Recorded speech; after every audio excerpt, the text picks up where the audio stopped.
Aujourd'hui aussi, c'est un autre jour. Daïla. Le monde part en couille. Non. J'ai du mal à imaginer ça.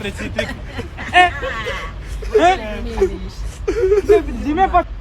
Akili yako inafanya kazi vizuri kweli? Nini? Sasa wewe unachum dami vipi? Dami kama lini linachumiwa? Wewe huyu ni doli na ni doli tu nimevalishwa nguo ndo tutafanya marketing ya nguo. Alafu sasa wewe unakuja unalikisikisi. Kwani wewe mwanadamu? Wewe unanionea wivu ni? Mimi sikiliza, acha nikwambie kwanza. Unajua mimi maisha yangu yote mimi nimetamani ni mchumu hata mzungu, ni mbusu mzungu tu, ni mchumu tu. Angalau. Mimi nimepita hapa nimeona mzungu alafu nakosaje? Naanzaje kukosa kumchumu? Mzungu gani huyu unaita mimi? Angalia mtoto alivyosimama. Wewe basi acha nikwambie siri. Huyu si mzungu. Hili ni dami.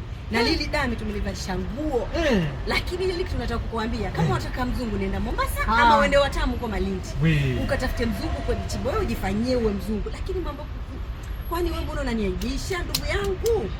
Bwana sijakusudia ila yote 9-10 jamani, samahani Hapa bwana hakuna cha mzungu, hakuna cha doli. Hapa bwana ni angalia tu vitu bwana. Yaani mtoto alivyopendeza Yaani ni mali ya kaftan Muona ni kaftan. Mali safi yani. Unakuja ni kama unataka nguo ya event.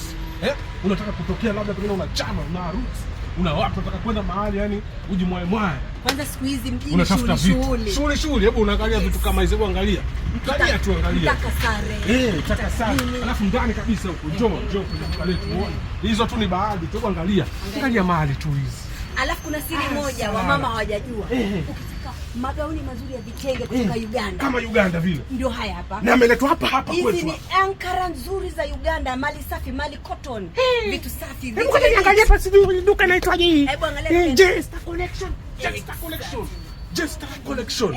Hapa. Ukitaka hapo kwenye inbox unasema tu unaleta location, unanipatia namba, ama ukitaka delivery pia inakuja mpaka penye huko. Alafu sikiza wa mama pia hajaacha nje. Wale wa mama chama nini sijui. Jamani samahani mwanae. Ona pia sikiliza. Wa mama pia kuna vitu vizuri, vitu legit. Vitu legit hajaacha nje huko.